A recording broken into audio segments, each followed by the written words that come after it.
One of the most recognized tales in American folklore has Mississippi roots. The story has many names, including the Delta legend, the Deal with the Devil, and the Deal at the Crossroads, among others. Yet each tells a similar story that centers on a midnight meeting between a frustrated guitarist and Satan himself. Scholars disagree over the origins of the Crossroad myth. Some maintain that the story originated in Africa, with Satan representing an African trickster deity. This interpretation places the tale in a broader cultural context and elevates the musician to spiritual status. Other folklorists argue that the tale possesses many Western elements and reflects slavery's impact on African American life. Regardless of its precise origins, the myth has become most associated with the early 20th century bluesman, Robert Johnson. But take the bluesman and the Mississippi Delta out of the story and you're left with a familiar and repeating myth that has echoed through modern history, drawing its closest Western parallel to the German myth about Faust, who is a highly successful man, yet is dissatisfied with his life, which leads him to make a pact with the devil at a crossroads, exchanging his soul for unlimited knowledge and worldly pleasures. The Faust legend has been the basis for many literary, artistic, cinematic, and musical works that have recycled and reinterpreted the basic story through the ages. Faust and the adjective Faustian imply sacrificing spiritual values for power, knowledge, or material gain.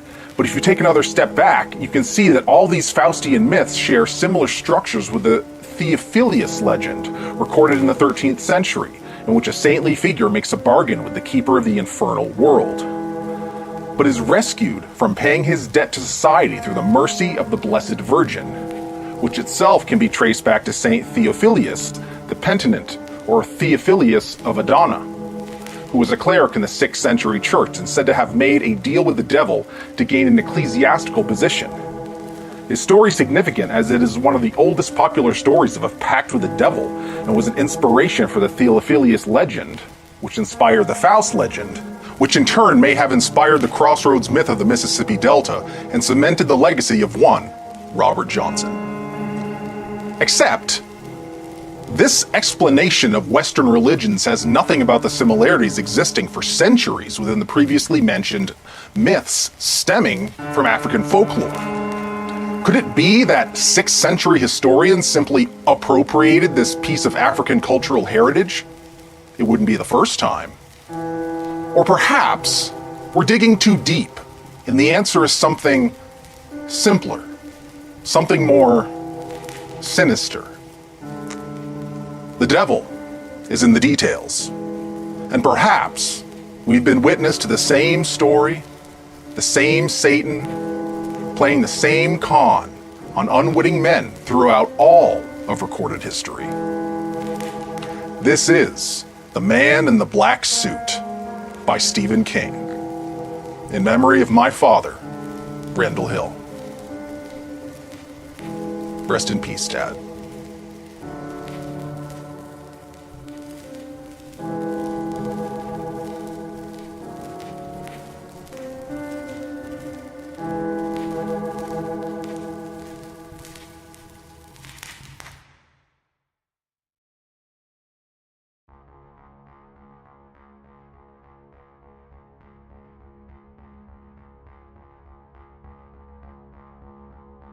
I am now a very old man, and this is something which happened to me when I was very young, only 9 years old. It was 1914, the summer after my brother Dan died in the West Field and 3 years before America got into World War I. I've never told anybody about what happened at the fork in the stream that day, and I never will, at least not with my mouth. I decided to write it down, though, in this book which I will leave on the table beside my bed. I can't write long, because my hand shakes so these days I have next to no strength, but I don't think it will take long. Later someone may find what I have written. That seems likely to me, as it is pretty much human nature to look in a book marked diary after its owner has passed along. So yes, my words will probably be read. The better question is whether or not anyone will believe them. Almost certainly not. But that doesn't matter. It's not belief I'm interested in, but freedom. Writing can give that, I found. For 20 years I wrote a column called Long Ago and Far Away for the Castle Rock Call, and I know that sometimes it works that way. What you write down sometimes leaves you forever, like old photographs left in the bright sun, fading to nothing but white. I pray for that sort of release. A man in his 90s should be well past the terrors of childhood, but as my infirmity slowly crept up on me, like waves licking closer and closer to some indifferently built castle of sand, that terrible face grows clearer and clearer in my mind's eye. It glows like a dark star in the constellations of my childhood. What I might have done yesterday, what I might have seen here in my room at the nursing home, what I might have said to them or they to me, those things are gone. But the face of the man in the black suit grows ever clearer, ever closer, and I remember every word he said. I don't want to think of him, but I can't help it. And sometimes at night my old heart beats so fast and so hard, I think it will tear itself right clear of my chest. So I uncap my fountain pen and force my trembling old hand to write this pointless anecdote in the diary of one of my great-grandchildren. I can't remember her name for sure, at least not right now, but I know it starts with an S. It gave to me last Christmas, and which I have never written in until now. Now, I will write in it. I will write the story of how I met the man in the black suit on the bank of the castle stream one afternoon in the summer of 1914. The town of Monton was a different world in those days, more different than I could ever tell you. It was a world without airplanes droning overhead, a world almost without cars and trucks, a world where the skies were not cut into lanes and sliced by overhead power lines. There was not a single paved road in the whole town, and the business district consisted of nothing but Corson's General Store, Thutt's Livery and Hardware, the Methodist Church at Christ Corner, the school, the town hall, and Harry's restaurant half a mile down from there, which my mother called, with unfailing disdain, the liquor house. Mostly, though, the difference was in how people lived, how apart they were. I'm not quite sure people born after the middle of the 20th century could quite credit that, although they might say that they could, to be polite to old folks like me. There were no phones in Western Maine back then, for one thing. The first one wouldn't be installed for another 5 years, and by the time there was one in our house, I was 19 and going to college at the University of Maine in Orono. That is only the roof of the thing. There was no doctor closer than Casco, and no more than a dozen houses in which you would call town. There was no neighborhoods. I'm not even sure we knew the word, although we had a verb, neighboring, that described church functions and barn dances, and open fields were the exception rather than the rule. Out of town, the houses were farms that stood far apart from each other, and from December until middle March, we mostly hunkered down in the little pockets of stone warmth we called families. We hunkered and listened to the wind in the chimney and hoped no one would get sick or break a leg or get a head full of bad ideas, like the farmer over in Castle Rock who had chopped up his wife and 3 kids winters before and said in court that the ghosts made him do it.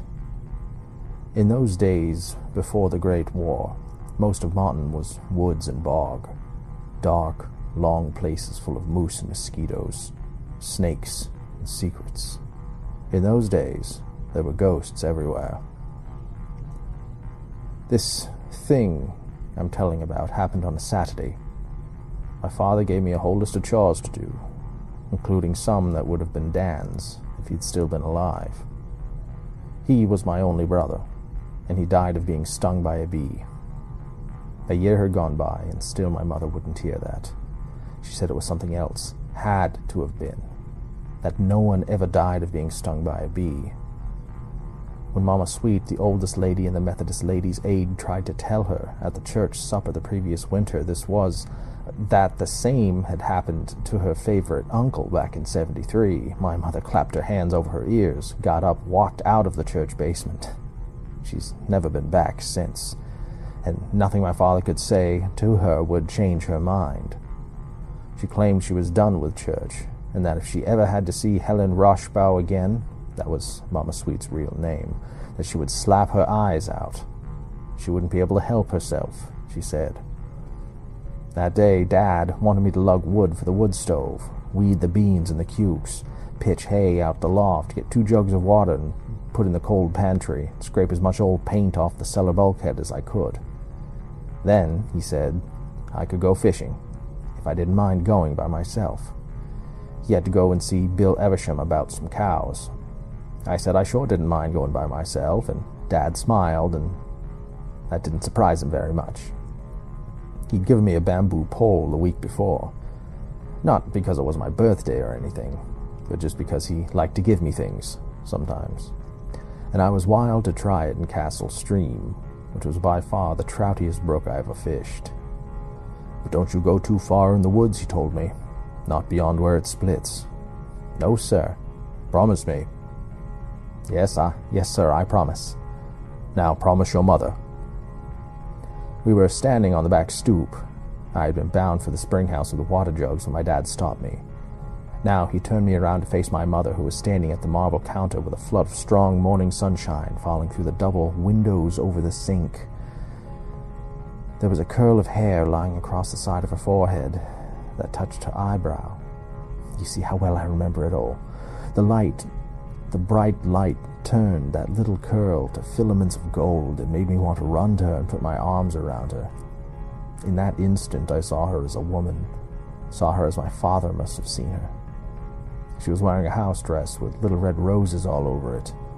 I remember she was kneading bread.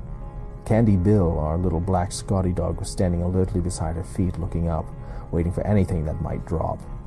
My mother was looking at me. I promise, I said. She smiled, but it was the worried kind of smile she always seemed to make, since my father brought Dan back from the West Field in his arms. My father had come sobbing and bare-chested. He had taken off his shirt and draped it over Dan's face, which had swelled and turned color. My boy, he'd been crying. Oh, look at my boy. Jesus, look at my boy. I remember as if that had been yesterday. It was the only time I ever heard my dad take the Savior's name in vain. What do you promise, Gary? She asked. Promise not to go no further than where it forks, ma'am.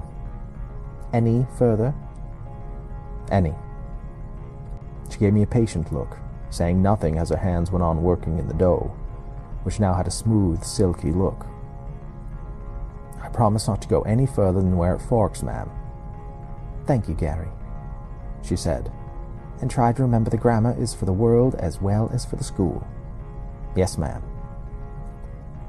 Candy Bill followed me as I did my chores and sat between my feet as I bolted my lunch, looking up at me with the same attentiveness he had shown my mother while she was kneading her bread.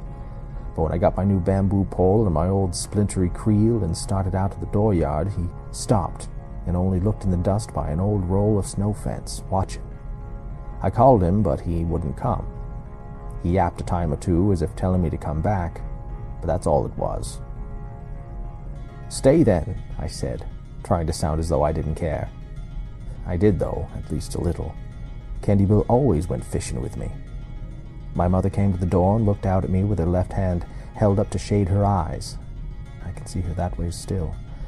And it's like looking at a photograph of someone who would later become unhappy or died suddenly. You mind your dad now, Gary? Yes, ma'am, I will. She waved, and I waved too. Then I turned my back on her and walked away. The sun beat down on my neck, hard and hot, for the first quarter mile or so, but then I entered the woods, where double shadow fell over the road, and it was cool and fur-smelled, and you could hear the wind hissing through the deep-needled groves. I walked with my pole on my shoulder like boys did back then, holding my creel in my other hand like a valise or a salesman's sample case. About 2 miles into the woods along a road which was really nothing but a double rut with a grassy strip growing up on the center hump, I began to hear the hurried, eager gossip of Castle Stream. I thought of trout with bright speckled backs and pure white bellies, and my heart went up in my chest.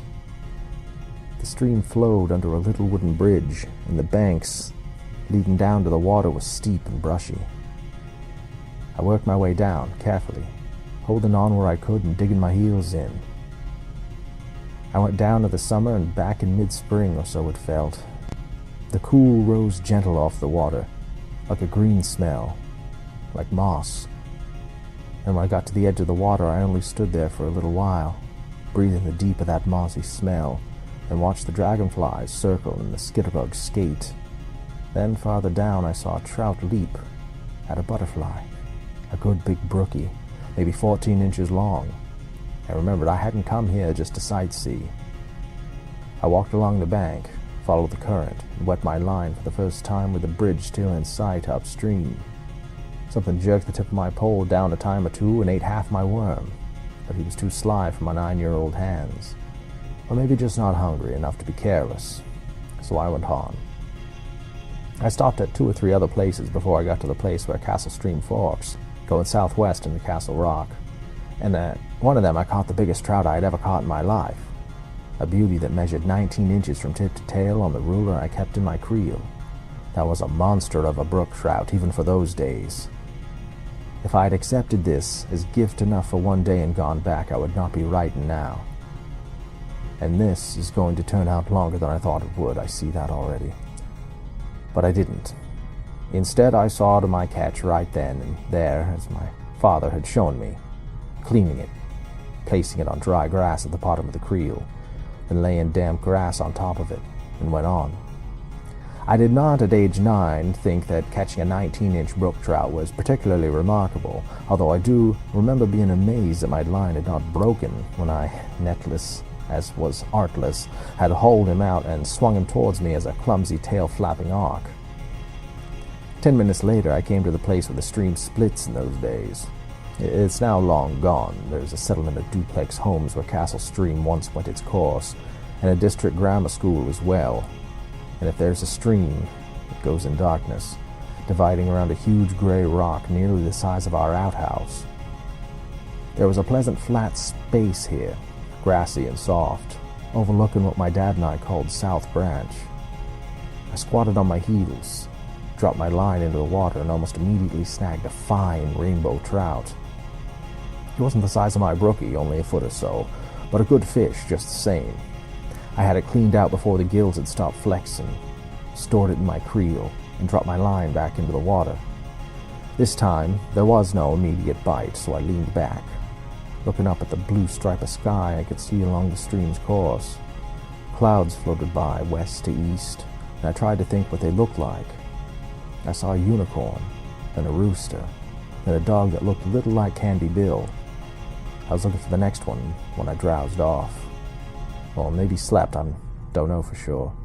All I know is that tug on my line was so strong it almost pulled the bamboo right out of my hands, what was brought back in the afternoon.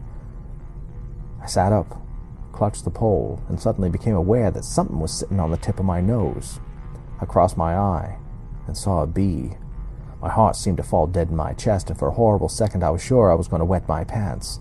The tug of my line again came, stronger this time, but although I maintained my grip on the end of the pole so it wouldn't be pulled into the stream, perhaps carried away, I think I even had the presence of mind to snub the line with my forefinger, I made no effort to pull in my catch. All my horrified attention was fixated on the fat black and yellow thing that was using my nose as a rest stop. I slowly poked out my lower lip and blew upward. The bee ruffled a little but kept its pace. I blew again and it ruffled again, but this time it also seemed to shift impatiently. I didn't dare blow any more for fear it would lose its temper completely and give me a shot. It was too close for me to focus on what it was doing, but it was easy for me to imagine it ramming its stinger into one of my nostrils and shooting its poison up towards my eyes and my brain. A terrible idea came to me. This was the very bee which had killed my brother. I knew it wasn't true, and not only because honeybees probably don't live longer than a single year, except for the queens, and again I'm not so sure. It couldn't be true because bees died when they stung, and even at 9 I knew it. Their stingers were barbed, and when they tried to fly away after doing their deed, they tore themselves apart. Still, the idea stayed. This was a special bee, a devil bee, and it had come back to finish the other of Albion and Loretta's 2 boys. And here's something else. I've been stung by bees before, and although the stings had swelled more than is perhaps usual, I can't really say for sure, I had never died from them. That was only for my brother, a terrible trap which had been laid for him in his very making, a trap which I had somehow escaped. But as I crossed my eyes until they hurt in an effort to focus on the bee, logic did not exist. It was the bee that existed. Only that the bee had killed my brother, killed him so bad that my father slipped down the strap on his overalls so he could take off his shirt and cover Dan's swelled, engorged face. Even in the depths of his grief he had done that, because he didn't want his wife to see what had become of her firstborn. Now the bee had returned, and it would now kill me. It would kill me, and I would die in convulsions on the bank, flopping just as a brooksy flops after you take the hook out of his mouth. I sat there, trembling on the edge of panic, of simply bolting to my feet, and then bolting anywhere. There came a report from behind me. It was a shot, peremptory as a pistol shot. But I knew it wasn't a pistol shot. It was someone clapping his hands. One single clap. At the moment it came, the bee tumbled off my nose and fell into my lap. It lay there on my pants with its legs sticking up in its stinger, a threadless black thread against the old scuffed brown of the corduroy. It was dead as a doornail. I saw that at once. At the same moment, the pole gave another tug, the hardest yet, and I almost lost it again. I grabbed it with both hands and gave it a big stupid yank that would have made my father clutch his head with both hands if he had been there to see it. A rainbow trout, a good bit larger than the one I'd already caught, rose out of the water in a wet, writhing flash, spraying fine drops of water from its filament of tail. It looked like one of those romanticized fish pictures they used to put on the cover of men's magazines like True and Man's Adventure back in the 40s and 50s. At that moment, hauling in that big one was the last thing on my mind, however, when the line snapped and the fish fell back into the stream. I barely noticed. I looked over my shoulder to see who had clapped. A man was standing above me at the edge of the trees. His face was very long and pale. His black hair was combed tight against his skull and parted with rigorous care on the side of his narrow head. He was very tall. He was wearing a black 3-piece suit, and I knew right away this was not a human being, because his eyes were the orangey red of flames in a wood stove. I don't just mean the irises, because he had no irises, and no pupils, and certainly no whites. His eyes were completely orange, an orange that shifted and flickered. And it's really too late not to say exactly what I mean, isn't it?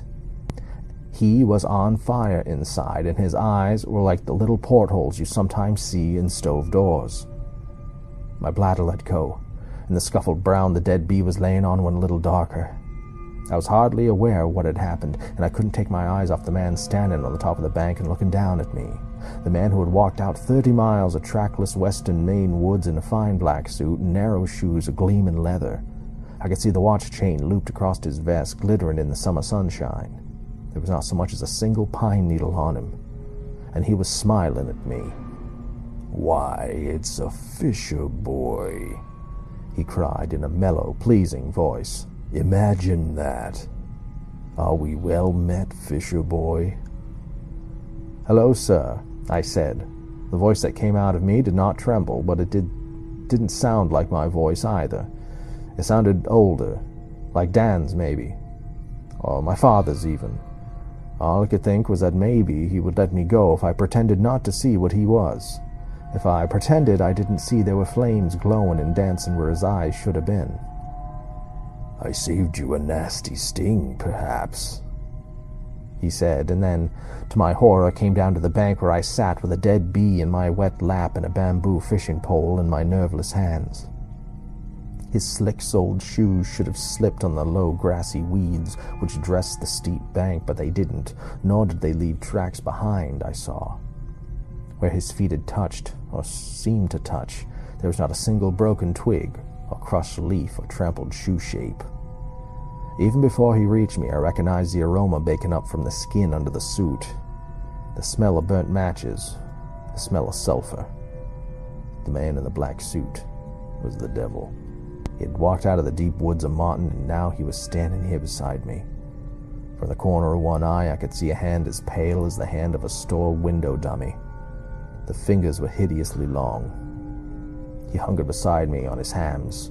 His knees popped just as the knees of any normal man might, but when he moved his hands so they dangled between his knees, I saw that each one of those long fingers ended in what was not a fingernail, but a long, yellow claw. "You didn't answer my question, Fisher boy," he said in his mellow voice. It was now that I think of it, like the voice of one of those radio announcers on the big band shows years later, the ones that would sell Geritol and Scrutan and Ovaltine and Dr. Grambo pipes. "Are we well met?" "Please don't hurt me," I whispered in a voice so low I could barely hear it. I was more afraid than I could ever write down, more afraid than I want to remember. But I do. It never crossed my mind that to hope I was having a dream, although I might have. I suppose if I had been older, but I wasn't older, I was 9. I knew the truth when it squatted down on its hunkers beside me. I knew a hawk from a handsaw, as my father would have said. The man who had come out of the woods on that Saturday afternoon in midsummer was the devil, and inside the empty holes of his eyes his brains were burning. "Oh, do I smell something?" he asked as if he hadn't heard me, although I knew he had. "Do I smell something wet?" He leaned forward towards me with his nose stuck out like someone who means to smell a flower, and I noticed an awful thing. As the shadow of his head traveled over the bank, the grass beneath it turned yellow and died. He lowered his head towards my pants and sniffed, his glaring eyes half closed as if he had inhaled some sublime aroma and wanted to concentrate on nothing but that. "Oh, bad," he cried. "Lovely bad." And then he chanted, "Opal, diamond, sapphire, jade, I smell Gary's lemonade." Then he threw himself on his back in the little flat place and laughed wildly. It was the sound of a lunatic. I thought about running, but my legs seemed 2 counties away from my brain. I wasn't crying, though. I wet my pants like a baby, but I wasn't crying. I was too scared to cry. I suddenly knew that I was going to die, and probably painfully. The worst of it was, that might not be the worst of it. The worst of it might come later, after I was dead. He sat up suddenly, the smell of burnt matches fluffing out from his suit and making me feel gaggy in my throat. He looked at me solemnly from his narrow-eyed face and burning eyes, but there was a sense of laughter about him. There was always that sense of laughter about him. "Sad news, Fisher boy," he said. "I've come with sad news." I could only look at him, the black suit, the fine black shoes, the long white fingernails, and it ended not in nails, but in talons. "Your mother is dead." "No," I cried. I thought of her making bread, of the curl line across her forehead and just touching her eyebrow, standing there in the strong morning sunlight, and the terror swept over me again, but not for myself this time. Then I thought of how she'd looked when I set off with my fishing pole, standing in the kitchen doorway with her hand shading her eyes, and how she had looked to me in that moment like a photograph of someone you expected to see again but never did. "No, you lie!" I screamed. He smiled, the sadly patient smile of a man who has often been accused falsely. "I'm afraid not," he said. "It was the same thing that happened to your brother, Gary. It was a bee." "No, that's not true," I said, and now I did begin to cry. "She's old, she's 35. If a bee sting could kill her the way it did Danny, she would have died a long time ago, and you're a lying bastard." I had called the devil a lying bastard. On some level, I was aware of this, but the entire front of my mind was taken up by the enormity of what he'd said. My mother? Dead? He might as well have told me that there was a new ocean where the Rockies had been. But I believed him. On some level, I believed him completely. as we always believe on some level the worst thing our hearts can imagine. I understand your grief, little fisher boy, but that particular argument just doesn't hold water, I'm afraid. He spoke in a tone of bogus comfort that was horrible, maddening, without remorse or pity. A man can go his whole life without seeing a mockingbird, you know. But does that mean mockingbirds don't exist? Your mother... A fish jumped below us. The man in the black suit frowned, then pointed a finger at it. The trout convulsed in the air, and its body bending so strenuously that for a split second it appeared to be snapping at its own tail, and when it fell back into the castle stream it was floating lifelessly, dead. It struck the big gray rock where the waters divided, spun around twice in the whirlpool eddy that formed there, and then floated off in the direction of Castle Rock. Meanwhile, the terrible stranger turned his burning eyes again on me. His thin lips pulled back from tiny rows of sharp teeth in a cannibal smile. Your mother simply went through her entire life without being stung by a bee, he said. But then, less than an hour ago actually, one flew in through the kitchen window while she was taking the bread out of the oven and putting it on the counter to cool. No, I won't hear this. I won't hear this. I won't. I raised my hand and clapped them over my ears. He pursed his lips as if to whistle and blew at me gently.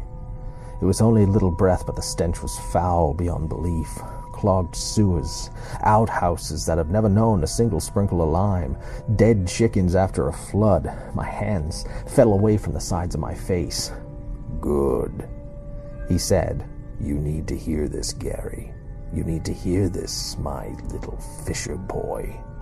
It was your mother who passed that final weakness on to your brother Dan. You got some of it, but you also got protection from your father that poor Dan somehow missed.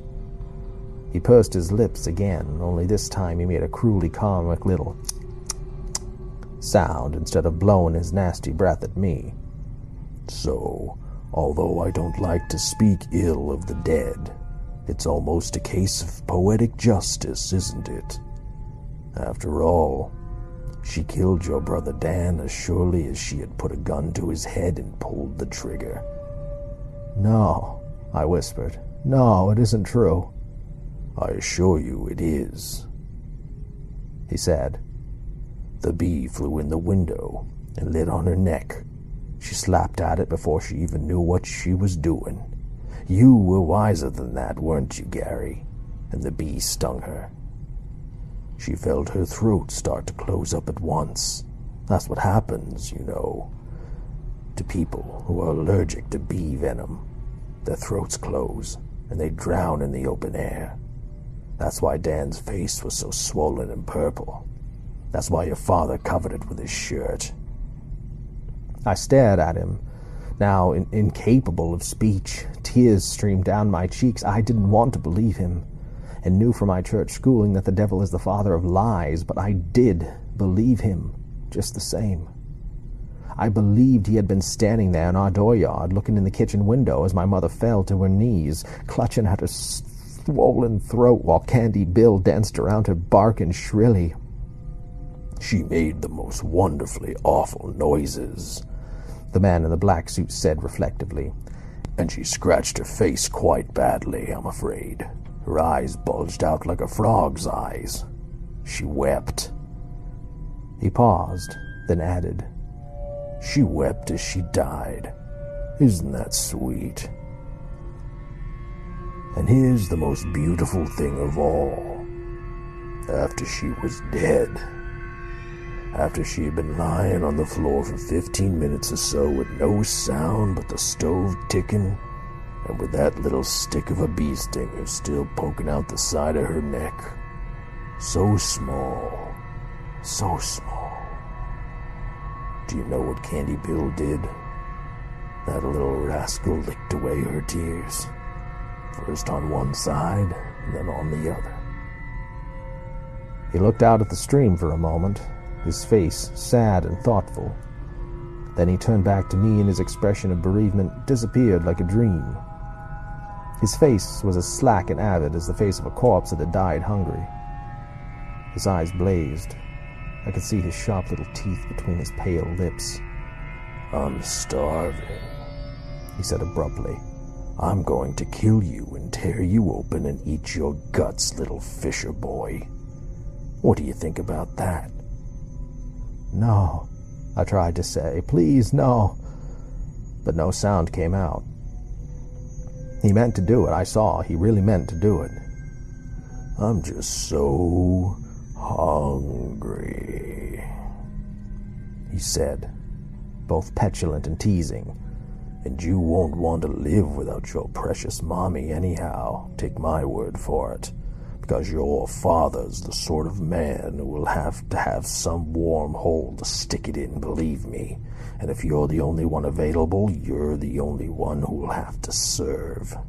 I'll save you all that discomfort and unpleasantness. Also, you'll go to heaven.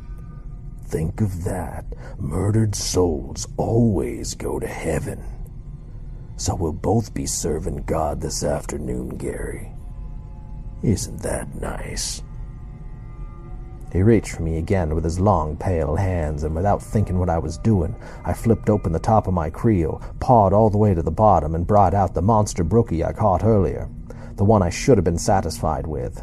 I held it out to him blindly, my fingers in the red slits of its belly from which I had removed its insides, and the man in the black suit had threatened to remove mine. The fish's glazed eyes stared dreamily at me. The gold ring around the black center reminded me of my mother's wedding ring. And in that moment I saw her lying in her coffin with the sun shining off the wedding band, and I knew it was true. She had been stung by a bee. She had drowned in the warm bread-smelling kitchen air, and Candy Bill had licked her dying tears from her swollen cheeks. "Big fish!" the man in the black suit cried in a guttural, greedy voice. "Oh, big fish!" He snatched it away from me and crammed it into a mouth that opened wider than any human mouth ever could. Many years later, when I was 65, I know I was 65 because that was the summer I retired from teaching, I went to the New England Aquarium and I finally saw a shark. The mouth of the man in the black suit was like that shark's mouth when it opened, only his gullet was blazing red, same color as his awful eyes, and I felt heat bake out of it and onto my face, the way you feel a sudden wave of heat come pushing out of a fireplace when a dry piece of wood catches alight. And I didn't imagine that heat either. I know I didn't, because just as he slid the head of my 19-inch brook trout between his gaping jaws, I saw the scales along the side of the fish rise up and begin to curl like bits of paper floating over an open incinerator. He slid the fish in like a man in a traveling show swallowing a sword. He didn't shoo, and his blazing eyes bulged out as if in effort. The fish went in and went in. His throat bulged as it slid down his gullet, and now he began to cry tears of his own, except his tears were blood, scarlet and thick. I think it was the sight of those bloody tears that gave me my body back. I don't know why that should have been, but I think it was. I bolted to my feet like a jack released from its box. I turned with my bamboo pole still in one hand and fled up the bank, bending over and tearing through bunches of weeds, without my free hand in an effort to get up the slope more quickly. He made a strangled, furious noise, the noise of a man with his mouth too full, and looked back just as I got to the top. He was coming after me, the black of his suit flapping and his thin gold watch chain flashing and winking in the sun. The tail of the fish was protruding from his mouth, and I could smell the rest of it, roasting in the oven of his throat. He reached for me, groping with his talons, and I fled along the top of the bank. After 100 yards or so, I found my voice and went to screaming. Screaming in fear, of course, but also screaming in grief for my beautiful dead mother. He was coming along after me. I could hear snapping branches and whipping bushes, but I didn't look back again. I lowered my head, slid my eyes against the bushes and low-hanging branches along the stream bank and ran as fast as I could. At every step, I expected to feel his hands descending upon my shoulders, pulling me back into a final hot hug. That didn't happen. Some unknown length of time later, it could have been longer than 5 or 10 minutes, I suppose, but it seemed like forever, I saw the bridge through the layer in the leaves and furs. Still screaming but breathlessly now, sounding like a tea kettle which had almost boiled dry, I reached this second, steeper bank and charged up to it. Halfway up to the top, I slipped to my knees, looked over my shoulder, and saw the man in the black suit almost at my heels, his white face pulled into a convulsion of fury and greed. His cheeks were splattered with his blood, tears, and his shark mouth hung open like a hinge. "Fisher boy," he snarled and started up the bank after me, grasping at my foot with one long hand. I tore free, turned, and threw my fishing pole at him. He batted it down easy, but it tangled his feet up somehow, and he went to his knees. I didn't wait to see any more.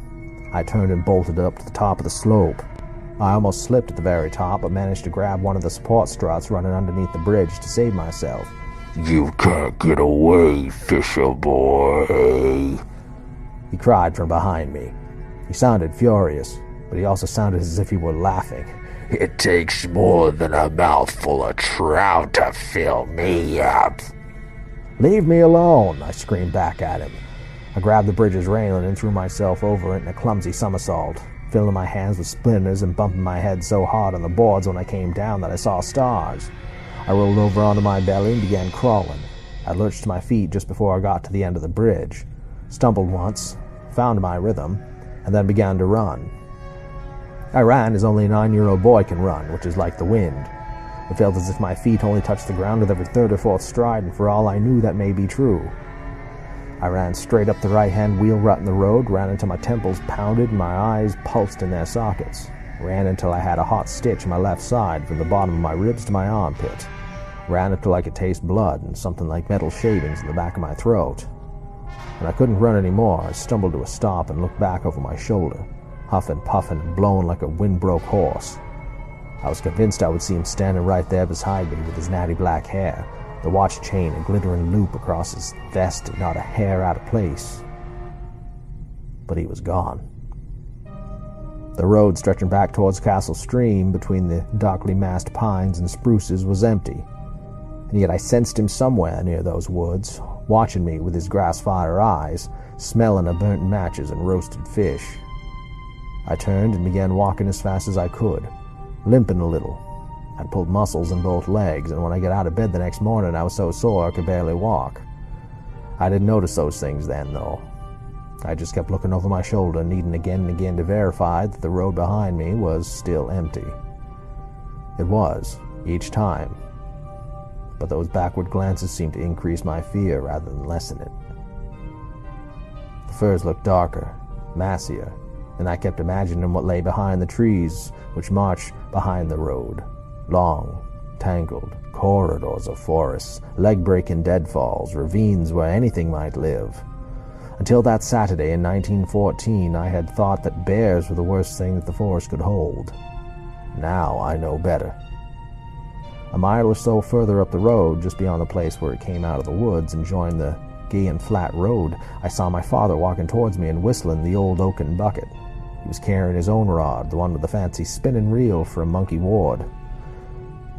In his other hand he had his creel, the one with the ribbon my mother had woven through the handle back when Dan was still alive. Dedicated to Jesus, that ribbon said. I had been walking, but when I saw him I started to run again, screaming, "Dad! Dad! Dad!" at the top of my lungs and staggering from side to side on my tired, sprung legs like a drunken sailor. The expression of surprise on his face when he recognized me might have been comical under other circumstances, but not under these. He dropped his rod and creel into the road without so much as a downward glance at them and ran to me. It was the fastest I ever saw Dad run in his life. When he came together, it was a wonder the impact didn't knock us both senseless. I struck my face on his belt buckle hard enough to start a little nosebleed. I didn't notice that until later, though. Right then, I only reached out my arms and clutched him as hard as I could. I held on and rubbed my hot face back and forth against his belly, covering his old blue work shirt with blood and tears and snot. "Gary, what is it? What happened? Are you all right?" "Ma's dead," I sobbed. "I met a man in the woods and he just told me. Ma's dead. She got stung by a bee and it swelled her all up just like what happened to Dan, and she's dead. She's on the kitchen floor and Candy Bill licked the tears off her face," was the last word I had to say, but by then my chest was hitching so bad I couldn't get it out. My tears were flowing again, and my dad's startled, frightened face had blurred into the 3 overlapping images. I began to howl, not like a little kid who skunned his knee, but like a dog that's seen something bad by moonlight. My father pressed my head against his hard, flat stomach again. I slipped out from under his hand, though, and looked back over my shoulder. I wanted to make sure the man in the black suit wasn't coming. There was no sign of him.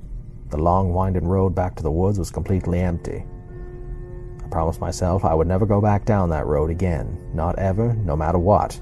And I suppose now God's greatest blessing to his creatures below is that they can't see the future. It might have broken my mind if I had known I would be going back down that road, and not 2 hours later. For that moment, though, I was only relieved to see we were still alone. Then I thought of my mother, my beautiful, dead mother, and lay my face back against my father's stomach and bawled some more. "Gary, listen to me," he said a moment or two later. I went on bawling. He gave me a little longer to do that, then reached down and lifted my chin so he could look into my face and I could see into his. "Your mom's fine," he said. I could only look at him with tears streaming down my cheeks. I didn't believe him. "I don't know who told you different or what kind of dirty dog would want to put a scare into a little boy, but I swear to God your mother's fine." But he said, "I don't care what he said. I got back from Eversham's earlier than I expected. I didn't want to sell any cows, and it's all just talk. And I decided I had time to catch up with you. I got my pole and my creel, and your mother made us a couple of jelly foldovers. The new bread, still warm. So she was fine half an hour ago, Gary. There's nobody knows any different that's come from this direction, I guarantee you. Not in just half an hour's time." He looked over my shoulder. "Who was that man? And where was he? I'm going to find him and thrash him within an inch of his life." I thought 1,000 things in just 2 seconds. That's what it seemed like anyway. The last thing I thought was the most powerful. If my dad met up with the man in the black suit, I didn't think my dad would be the one to do the thrashing. Or the walking away. I kept remembering those long white fingers and the talons at the end of them. "Gary?" I don't know that I remember," I said. "Were you where the stream splits? The big rock?" I could never lie to my father when he asked me a direct question, not to save his life or mine. "Yes, but don't go down there." I seized his arm with both hands and tugged it hard. "Please don't. He was a scary man." Inspiration struck like an illuminating lightning bolt. "I think he had a gun." He looked at me thoughtfully. "Maybe there wasn't a man," he said, lifting his voice a little on the last word and turning it into something that almost, but not quite, a question. "Maybe you fell asleep while you were fishing, son, and had a bad dream. Like the ones you had about Danny last winter." I had a lot of bad dreams about Dan last winter. Dreams where I would open doors to our closet or a dark, fruity interior of the cider shed and see him standing there and looking at me out of his purple, strangulated face. For many of these dreams I had awakened screaming and awakened my parents as well. I had fallen asleep on the bank of the stream for a little while, too. Dozed off, anyway. But I hadn't dreamed. And I was sure that I had awakened just before the man in the black suit clapped the bee dead, sending it tumbling off my nose and into my lap. I hadn't dreamed him the way I had dreamed Dan. I was quite sure of that, although my meeting with him had already attained a dreamlike quality in my mind, and I suppose supernatural occurrences always must. But if my dad thought that the man had only existed in my own head, that might be better. Better for him. "It might have been, I guess," I said. "Well, we ought to go back and find your rod and your creel." He actually started in that direction, and I had to tug frantically at his arm to stop him and turn him back towards me. "Later," I said. "Please, Dad. I want to see Mother. I've got to see her with my own eyes." He thought that over, then nodded. "Yes, I suppose you do. We'll go home first and get your rod and creel later." So we walked back to the farm together, my father with his fish pole propped up on his shoulder just like one of my friends, me carrying his creel, both of us eating folded-over slices of my mother's bread, smeared with black-currant jam. "Did you catch anything?" he asked as we came inside of the barn. "Yes, sir," I said. "A rainbow. Pretty good-sized."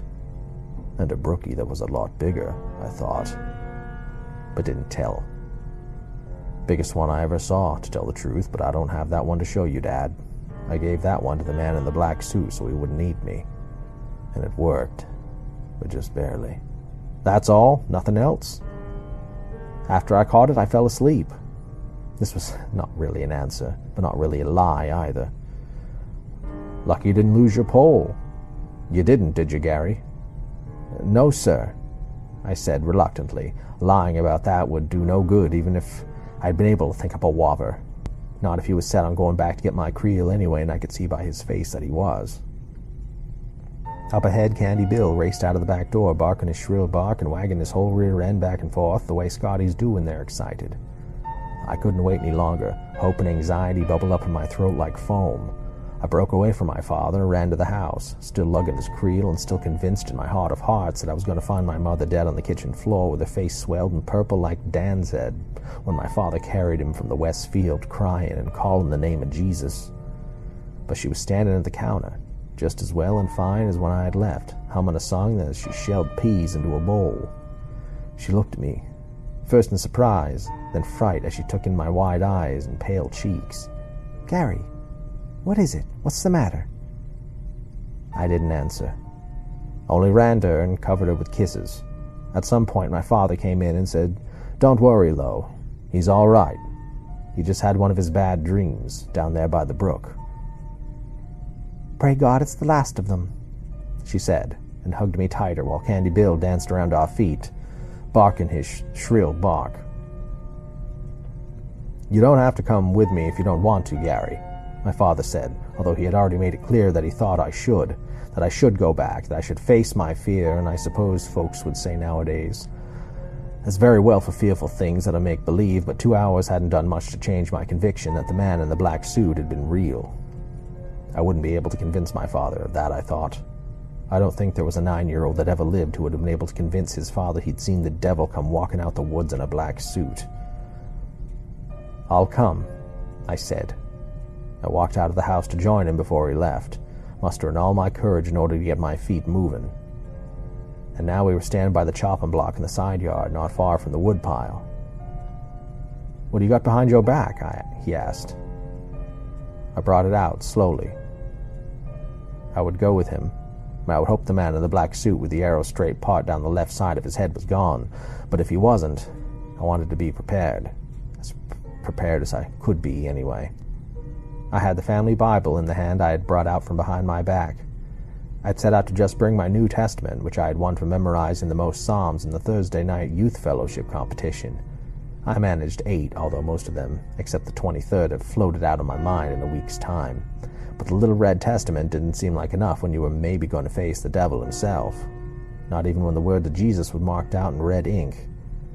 My father looked at the old Bible, swelled with family documents and pictures. I thought he'd tell me to put it back, but he didn't. A look of mixed grief and sympathy crossed his face, and he nodded. "All right," he said. "Does your mother know you took that?" "No, sir." He nodded again. "Then we'll hope she doesn't spot it gone before we get back. Come on, and don't drop it." Half an hour or so later, the two of us stood at the bank looking down at the place where Castle Stream forked, and the flat place where I'd had my encounter with the man with the red-orange eyes. I had my bamboo rod in my hand. I'd picked it up below the bridge, and my creel lay below on the flat place. Its wicker top was flipped back. We stood looking down, my father and I, for a long time, and neither of us said anything. "Opal, diamond, sapphire, jade, I smell Gary's lemonade." That had been his unpleasant poem, and once he had recited it, he had thrown himself on his back, laughing like a child who had just discovered he had enough courage to say bathroom words like shit or piss. The flat place down there was as green as lush as any day in Maine that the sun can get to in early July, except where the stranger had lain. There the grass was dead and yellow in the shape of a man. I looked down and I saw I was holding our lumpy old family Bible straight out in front of me with both thumbs pressed so hard on the cover that they were white. It was the way Mama Sweet's husband Norwell held a willow fork when he was trying to douse somebody a well. "Stay here," my father said, at last, and skidded sideways down the bank, digging his shoes into the rich soil and holding his arms out for balance. I stood where I was, holding the Bible stiffly out, the ends of my arms like a willow fork. My heart thumping wildly. I don't know if I had a sense of being watched that time or not. I was too scared to have a sense of anything, except for a sense of wanting to be away from that place and those woods. My dad bent down, sniffed at where the grass was dead, and grimaced. I knew what he was smelling. Something like burnt matches. Then he grabbed my creel and came on back up the bank, hurrying.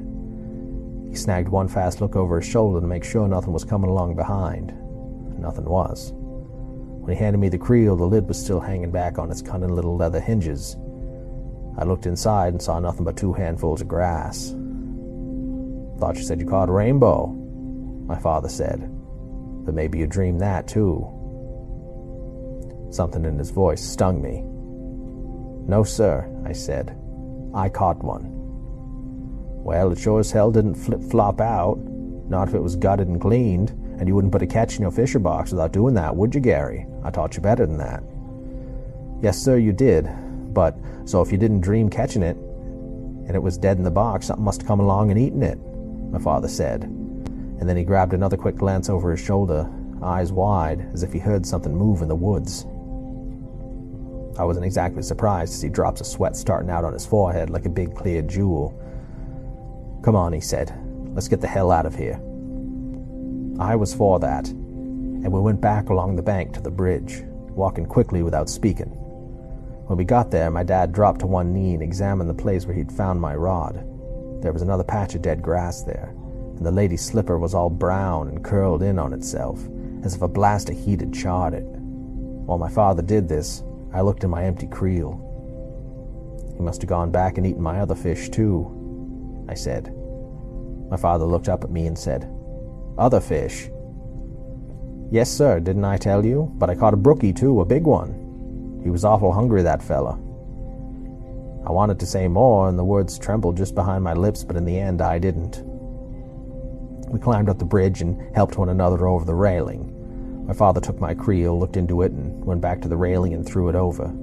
I came up beside him in time to see it splash down and float away like a boat, riding lower and lower in the stream as the water poured in between the wicker weavings. "It smelled bad," my father said, but he didn't look at me when he said it. And his voice sounded oddly defensive. It was the only time I'd ever heard him speak that way. "Yes, sir.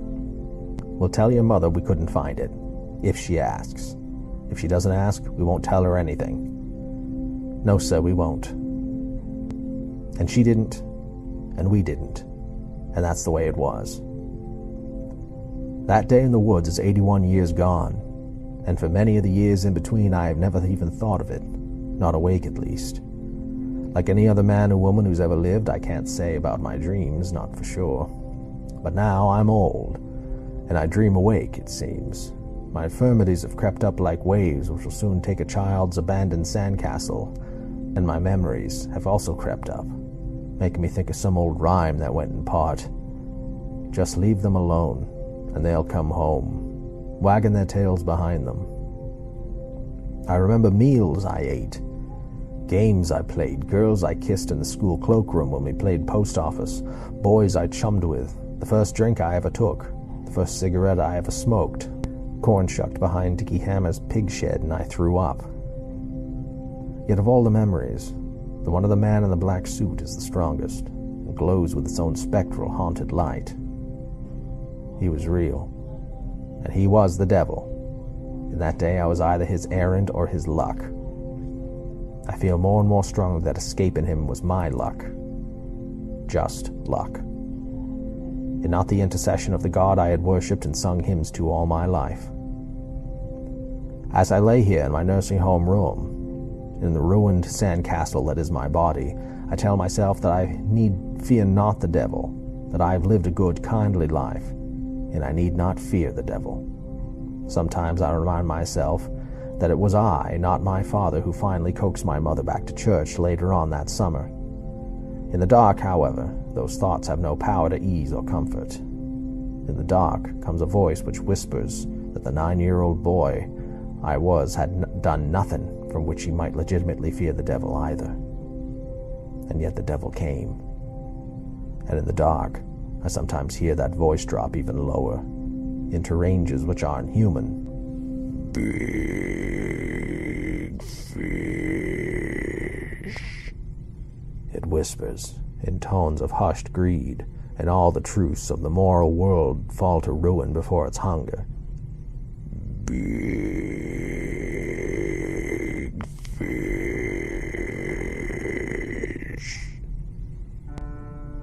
The devil came to me once, long ago. Suppose he were to come again now. I'm too old to run away now. I can't even get to the bathroom and back without my walker. I have no large brown brook trout will wish to propitiate him, even for a moment or two. I am old, and my creel is empty. Suppose he were to come back and find me so.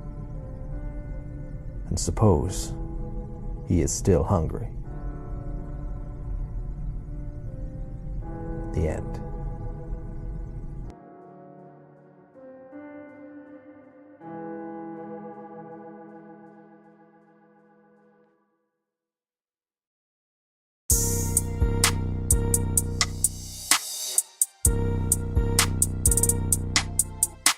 STS Spooktober is produced in collaboration with Stories Telling Stories and STS Media Group, scaring itself silly at Millhouse Studios in Milton, Vermont, casting around the globe to your frontal lobe, wherever podcasts are found. STS Spooktober is also streaming on YouTube at Stories Telling Stories. Make sure to give us a review wherever you stream our show. We really appreciate it. Make sure to follow us on Facebook and Instagram. Give us a subscribe on YouTube, and consider supporting us on Patreon for exclusive rewards starting at $1 a month or more. And until next time, stay spooky.